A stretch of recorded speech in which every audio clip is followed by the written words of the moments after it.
Yeah, hi mum. How are you? Happy birthday for the other day. I I knew it was your birthday, but I couldn't find you. I should have made this video earlier, but I only just had the idea to do this. Yeah, because I've been thinking, how can I talk to my mum? Yeah. So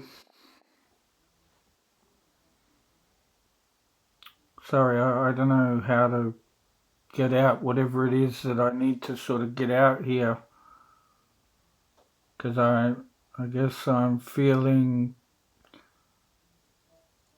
a bit ostracized, because I'm still not exactly sure why you won't call me. I sort of figure that your mobile's not on or whatever for whatever reason, and that you don't want to call me through the phone. You must have a landline there, I guess, or yeah, because you'd have a phone that would go to reception. I'm not sure what type of care you're in.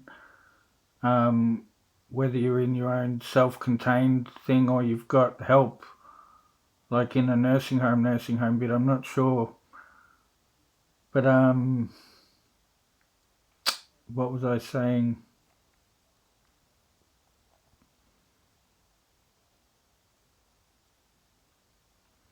Sorry, this is difficult for me to do because I don't want to be rejected again.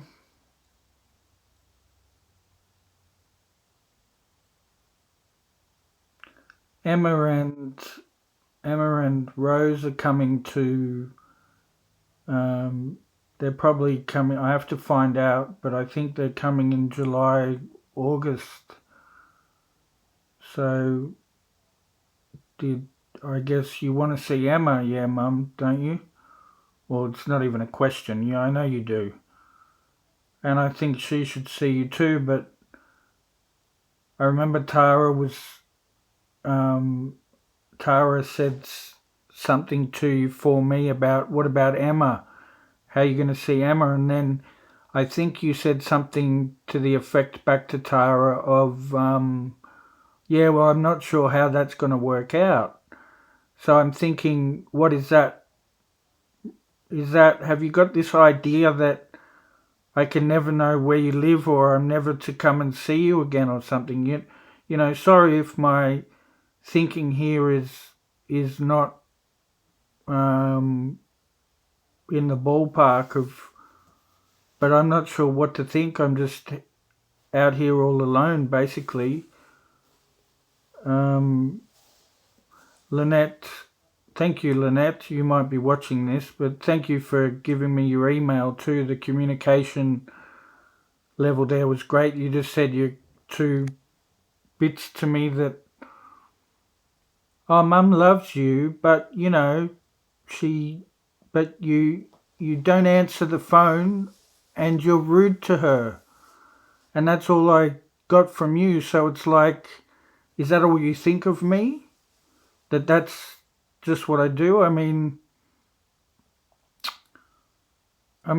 sorry, Lynette, but you don't even know me, and that was. And then I asked for your email to reciprocate and talk back about this. I mean, you've just come out and said that to me, and I said, well, can I have your email? Because I sort of want to defend myself here, but no, you just ignore, and that's a blockage, um, and any blockage is a sickness.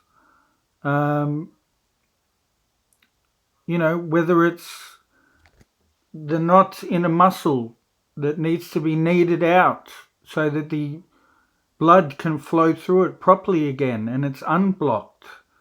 An argument between two people is a block because they're both putting up a wall against each other. It's a block. It's a sickness. Cancer, everything. I guarantee it's all got to do with one thing. the opposite of flow. Okay. Now I can't communicate with what's her face. I won't mention her name because I might get in trouble. I can't communicate there. Well, that's okay. I've now come to terms with that I'll never communicate with that again. Um, but yeah, I mean,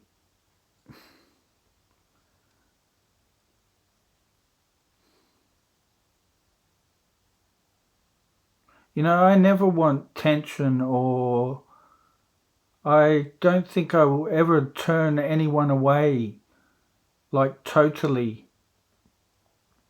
You know, I've got the story of when I was first with Belinda and we're in the spa, an in-ground spa together at a party, and we were doing whatever, and this guy came out, Brendan, and he he was sort of in love with Belinda and thought she was being like a bit of a slut or something because we were together and it was the first time we were the only ones like in the pool or the spa. And this guy Brendan, he comes out and he's just standing there with his eyes just big and bloodshot and just standing there not saying anything, just looking angry. And just then at one stage I'm questioning and I'm like, Brendan, what's going on, and blah blah blah. And then at one stage he's gone inside and grabbed grabbed a knife and come back out and just standing there with a knife. And I ended up saying to him things like, come on, Brendan, everybody's watching. This has been going on for an hour. This was like a 1 hour longer siege that this went on for. He then went and put the knife back into the kitchen, came back out and just stood there. And then I think he got the knife on two occasions or something. And I'm like, Brendan, come on, everybody's watching, just go and do it. What else? At one stage, I was still sitting down. It was an in-ground spa, and of course his feet were sort of level with our heads. You know, so we're in the spa and he's on the ground around it. And something in my mind told me to stand up, so I did. I stood up, and then about 30 seconds later, he's got, and he knew kickboxing.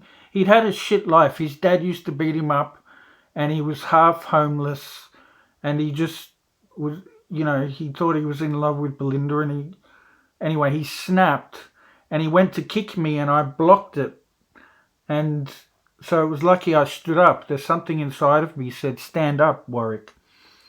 So this went on, and then I thought to myself, okay, I'll switch it up and I'll get out of the spa. I got out of the spa. He's had me in a headlock. I've gone limp and just was letting him do it. He was kneeing me while he had me in a headlock. I was letting him do it. Wasn't fighting back because something inside of me told me that if you fight back, they just then want to. It gives them a stupid excuse to try and get you more. So because I didn't fight back, he didn't know what to do. It wasn't fight or flight, it was in between. And he didn't know what to do, and he didn't hurt me as much because he flipped out like I'm not fighting back anyway. So this was all, yeah, this went on. It was like an hour and a half. So then it had all finished. Everybody was just standing around watching, not helping or nothing.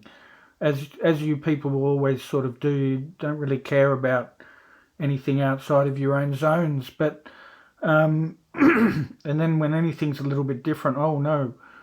And then so anyway, the next day or the day after, he'd come up to me and he's gone, "Oh, Warwick, I'm really sorry about what I did. I just flipped out." He was a quiet spoken person, and I said to him, "Oh, Brendan, look, that it's difficult to come out and apologize like that for something as sort of crazy as what went on there.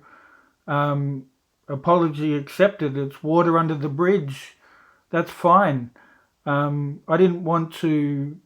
I didn't want to continue the cycle of negativity.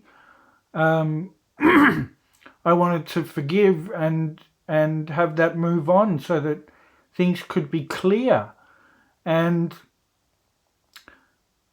So then after that, because like I said, he was sort of homeless, he used to come round to Belinda's, and there'd be me and him in the lounge room, like just chilling out. He'd have someone to confide in a little bit and talk to, because like I said, he was quietly spoken and he sort of homeless, and he just had this motorbike. He used to go around on that.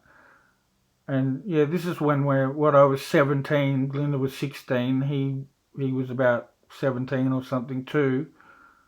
Yeah, and just he had someone to talk to, and that was that. It was finished, and that's the type of person I am. I don't. It's like, and I feel ashamed about the Kerry thing, Lynette. That type of thing is not me.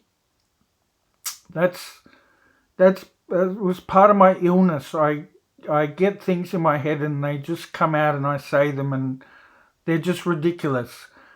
And I was angry sort of with my family because of what's her face. I can't mention her name because I might get in trouble. I don't know. You know what? Where was I? What she was doing? Now I've lost where I was at. Um, and I can't pause it. Sorry.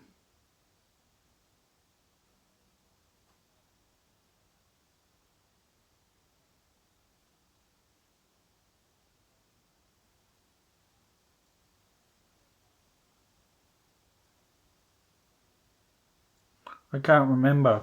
Fuck.